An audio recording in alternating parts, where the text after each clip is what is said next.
جناب رسالت مآب سے حبیب کے والد بہت پیار کرتے تھے، رسول کی صحبت میں رہتے تھے، بنی اسد کے بزرگوں میں ان کا شمار ہوتا تھا۔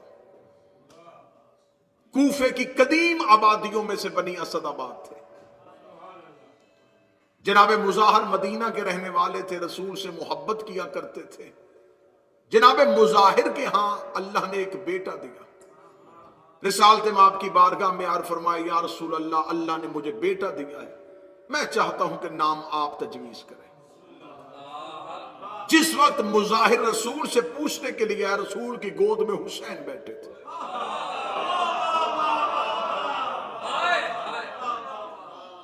جناب رسالت مآب نے ایک دفعہ حسین کی طرف دیکھا اور حسین کی طرف دیکھ کے جناب مظاہر نے کہا، یا رسول اللہ، آپ اس نواسے سے بہت محبت کرتے ہیں۔ تو رسول نے ایک حدیث کہی، رسول نے کہا، میں اللہ کا حبیب ہوں، یہ میرا حبیب ہے۔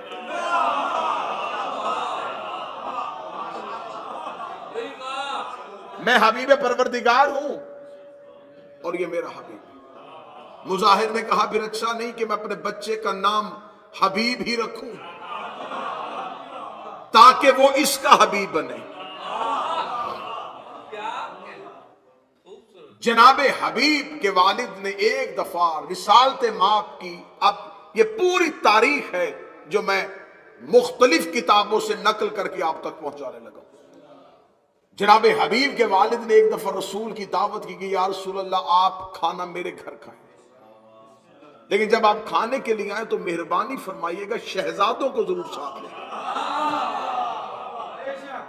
حسنین کریمین کو ساتھ۔ شاید ممبر کی تاریخ میں پہلی بار یہ یوں حقائق آپ کے سامنے پڑھے جائیں، لیکن آپ کا تجسس مجھے بارے میں ہے، شک بارے میں نہیں ہے۔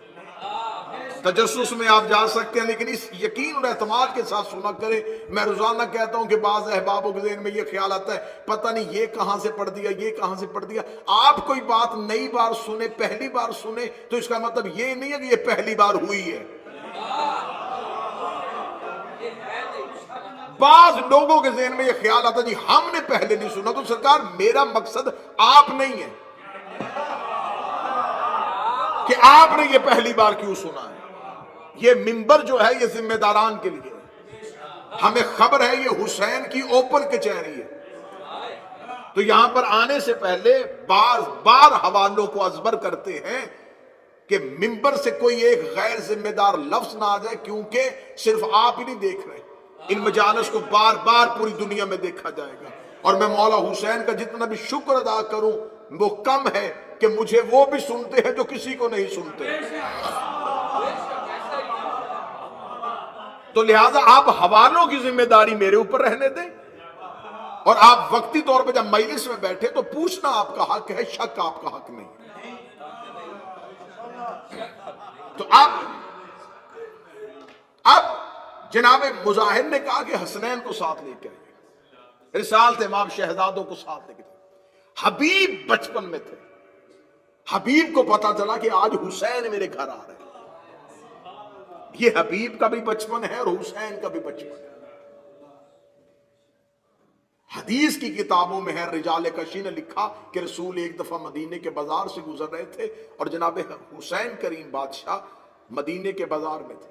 رسول نے دیکھا کہ چھوٹا سا بچہ جو حسین کے پیچھے پیچھے اور حسین کے پاؤں سے مٹی اٹھاتا ہے اور اپنی آنکھوں کو لگاتا ہے۔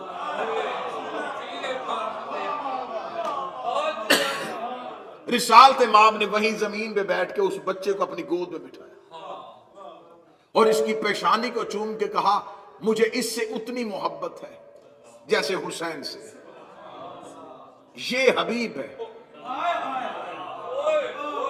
اب یہ حبیب کے بچپن میں حسین سے محبت نہیں تھی، عشق تھا حسین، اور جس سے عشق ہو پتا چلے کہ آج وہ آ رہا ہے۔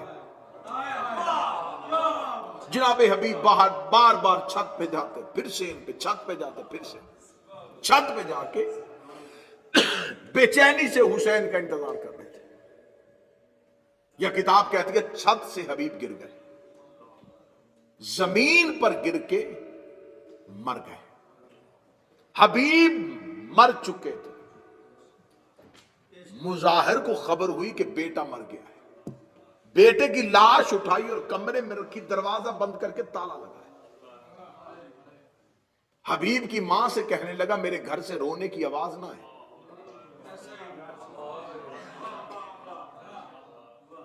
علامہ مامکانی نے رجال کشی میں اور اس کے علاوہ دیگر جتنی حبیب پہ کتب لکھی انہوں نے واقعے کو ضرور کوٹ کیا۔ فرمایا کہ میرے گھر سے رونے کی آواز نہ آئے، ایسا نہ ہو کہ رونے کی آواز سن کے رسول دعوت چھوڑ دے۔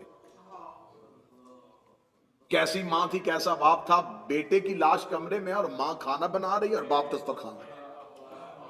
رسالت امام دسترخوان میں آ کے بیٹھے، دائیں حسن بیٹھے، بائیں حسین بیٹھے۔ جب کھانا لگ گیا تو حبیب کے والد نے رسول سے کہا بسم اللہ شروع کرے۔ رسول نے فرمایا حبیب کہاں ہے؟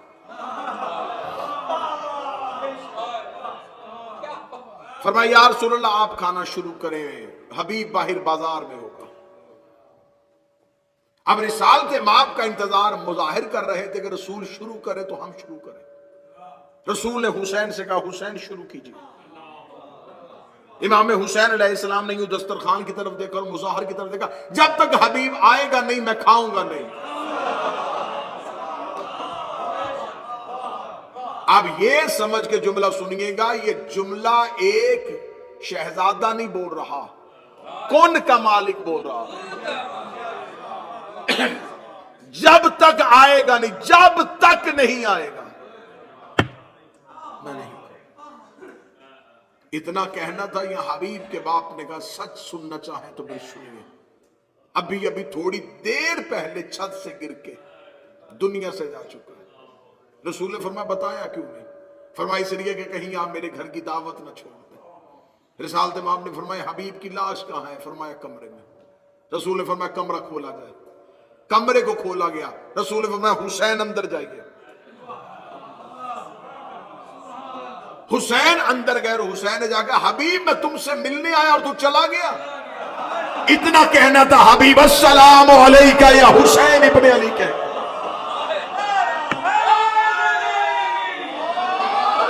حبیب کے پاس دو زندگیاں ہیں، ایک اللہ نے دی تھی،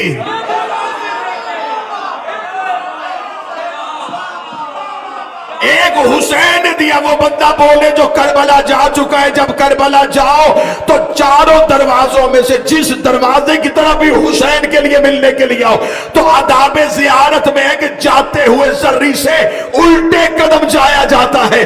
حسین کی زری پہ جاؤ تو پہلے بھی حبیب کا سلام ہوتا ہے، واپسی پر بھی حبیب کا سلام۔ دو بار زندہ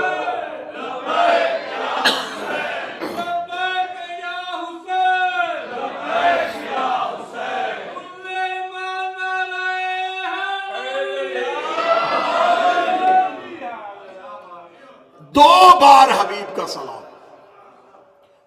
دوسری زندگی حبیب کو حسین نے دی تھی۔ جناب حبیب کوفہ منتقل ہو چکے تھے بنی اسد قبائل کی وجہ سے، اور جب جناب مسلم کی آنے کی خبر پہنچی تو سب سے پہلے جناب مسلم کے ساتھ دینے والوں میں سلیمان بن سرد خزائی، جناب امیر مختار، جناب حانی بن عروہ، ان بزرگوں کے ساتھ جو واضح کردار تھا وہ حبیب بن مظاہر کا تھا۔ لیکن جب جناب حانی کے گھر جناب مسلم کو مہمان بنا کے ٹھہرا دیا گیا تو جو کوفہ سے باہر نکل کے دیگر قبائل سے مسلم کی بیعت لینے کے لیے گئے تھے وہ دو سردار تھے، ایک مسلم بن اوسجا اور ایک حبیب بن مظاہر۔ ان دونوں کو بھیجا گیا تھا کوفے سے باہر۔